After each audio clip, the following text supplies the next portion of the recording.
Assalamualaikum warahmatullahi wabarakatuh. Kita berjumpa kembali di RM Media. Ayo kita lanjutkan pembacaan kitab Nashihud Diniyah. Bismillahirrahmanirrahim. Subhanaka la ilma lana illa ma 'allamtana innaka antal alimul hakim. Rabbi shrah li sadri wa yassir li amri wa hlul 'uqdatam min lisani yafqahu qawli. Rabbi zidni ilma warzuqni fahman. Amin. Wa min ahwabima yuhafu minhu ala sabihi su'ul khatimati al bid'atu fiddin. Termasuk suatu yang paling dikhawatirkan su'ul khatimah adalah pelaku bid'ah di dalam agama.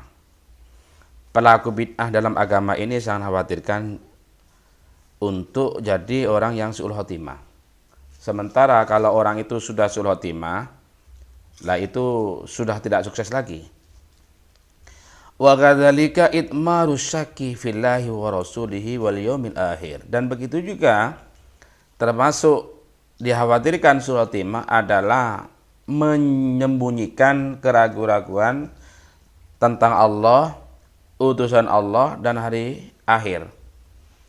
Ragu-ragu masalah Allah, ragu-ragu tentang Maha Esanya Allah, ragu-ragu tentang kudrat iradatnya Allah, ragu-ragu pada Rasulullah Muhammad SAW, atau ragu-ragu pada hari akhir. Ini dikhawatirkan su'ul khatimah. Hati-hati. Falyahdharil muslimu min dzalika ghayatal hadari. Maka hendaknya orang muslim itu harus senantiasa berhati-hati dengan cara maksimal. Bukan cuma sekedar hati-hati, tapi hati-hati secara maksimal. Biar kita jadi orang yang husnul khatimah. Wala asima min amrillah illa man rahimallah. Tidak ada orang yang maksum dari perkara Allah kecuali orang yang dikasihani oleh Allah, kecuali orang yang disayang oleh Allah Subhanahu wa taala. Kalau orang itu disayang oleh Allah, maka baru itu jadi orang yang maksum, jadi orang yang terjamin keselamatannya. Tapi kalau bukan orang yang dikasih sayang Allah, tidak ada orang yang maksum.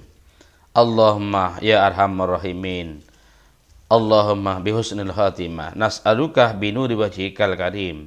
Kami semua memohon pada Engkau dengan nur wajhik ya Allah. Anta tawaffana muslimin, mudah-mudahan Engkau mematikan kepada kami semua dalam keadaan muslim. Wa antulhiqana bisolihin fi afiatin ya rabbal alamin. Dan kumpulkanlah kami semua dengan orang-orang yang soleh di dalam kesehatan, di dalam keselamatan ya rabbal alamin. Wa qala ta'ala, dan firman Allah, wa atasimu bihablillahi jami'a wa la tafarraqu. Wa atasimu bihablillah, berpegang teguhlah dengan tali Allah, yakni agama Allah, jami'an semuanya, wa la tafarraqu, jangan kamu cerai-berai. Nah, ini wa'tasimu bihablillah. Ketika kita sudah masuk dalam Islam, kita harus berpegang teguh pada tali Allah. Yang dimaksud tali Allah di sini agama atau Al-Qur'an. Tapi di sini dikatakan hablun, tali. Padahal yang dimaksud adalah agama atau Al-Qur'an. Ini secara berlaku adalah kalam isti'arah. Subihadinu awil Quran bil habli. Al-Quran atau agama diserupakan pada tali. Wastu'ira ismul musabbabihi wa huwal hablu lil musabbah. Wa huwa ad-din awil Quran ala sabil isti'arah at-tasrihiyah. Ini secara balaghah dikatakan isti'arah tasrihiyah karena yang dimaksud adalah agama atau Al-Quran, malah disebutkan tali. Al-Quran diserupakan dengan tali atau agama diserupakan dengan tali. Makanya di sini dikatakan isti'arah tasrihiyah al-asliyah. Kita setelah masuk Islam jangan sampai cerai-berai, harus berpegang teguh pada tali Allah, yakni pada agama Allah, dengan arti dumu ala din Islam wala tafarraqu, jangan kamu cerai-berai dengan arti fadumu ala jitima'in wala yakun minkum tafriqatun, jangan kamu cerai-berai, artinya harus tetap bersatu. Karena dengan bersatu kita akan kuat. Amrun bil i'tisam binillah wa huwa al-tamassuku wal ahdu bihi. Perintah dari Allah berpegang teguh dengan agama Allah, yakni atamasuku wal ahdu bihi, berpegang teguh dan mengambil agama Allah, artinya melanggengkan dalam agama Islam itu, jangan sampai keluar dari Islam. Wal istiqomatu alaihi, dan istiqomah atas agama Islam ini. Wal ijtima'u ala dzalika, dan bersatu atas itu semua. Jangan cerai-berai. Karena perintah Allah berpegang teguh dan bersatu berarti nahyun anit tafarruqi fihi, larangan kebalikannya, larangan cerai-berai. Li'annal jama'ata rahmatun wal firqata adzabun, karena bersatu merupakan rahmat sementara cerai-berai adalah azab. Wa yadullah ma'al jamaah, kekuasaan Allah, kekuatan Allah bersama jamaah.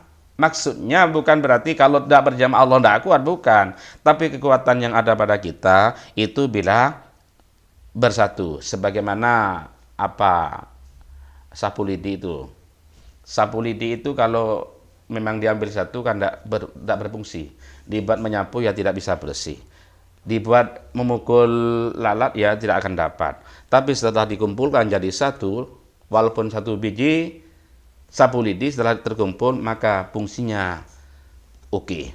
Begitu juga ya manusia, kalau kita sendiri-sendiri maka kita tidak ada kekuatan.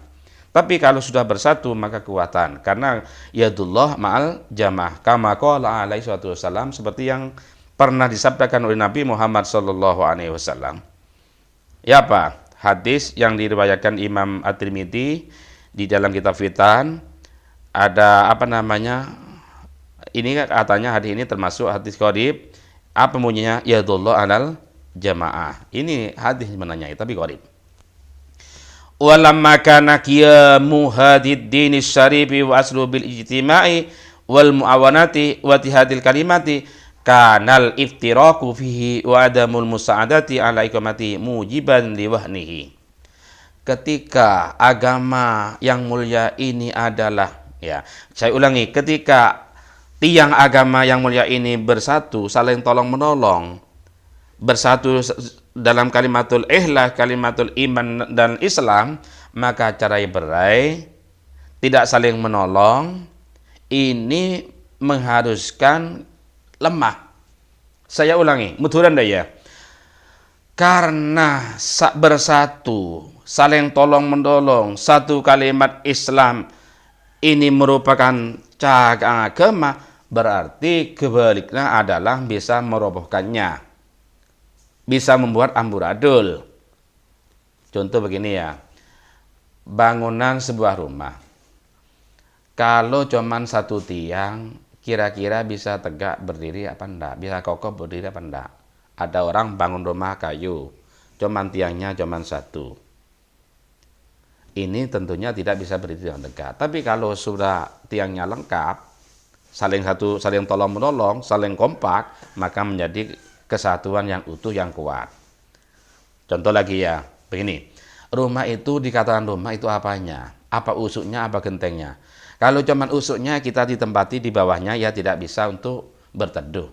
Kalau gentengnya doang tanpa ada usuk, tanpa ada reng, tanpa ada paku, mau bagaimana caranya genteng itu bisa berhenti, tidak jatuh?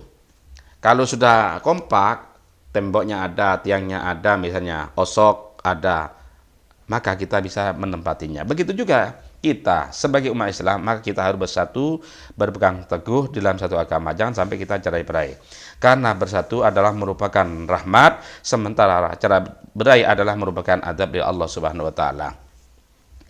Annal ijtima'a fiddin aslu kulli khairin wa salahin, bahwa bersatu di dalam agama itu asas, itu pondasi setiap kebaikan. Wa tafarruqu fi aslu kulli syarrin wa bala'in, cerai-berai dalam agama itu asal setiap kejelekan dan malapetaka.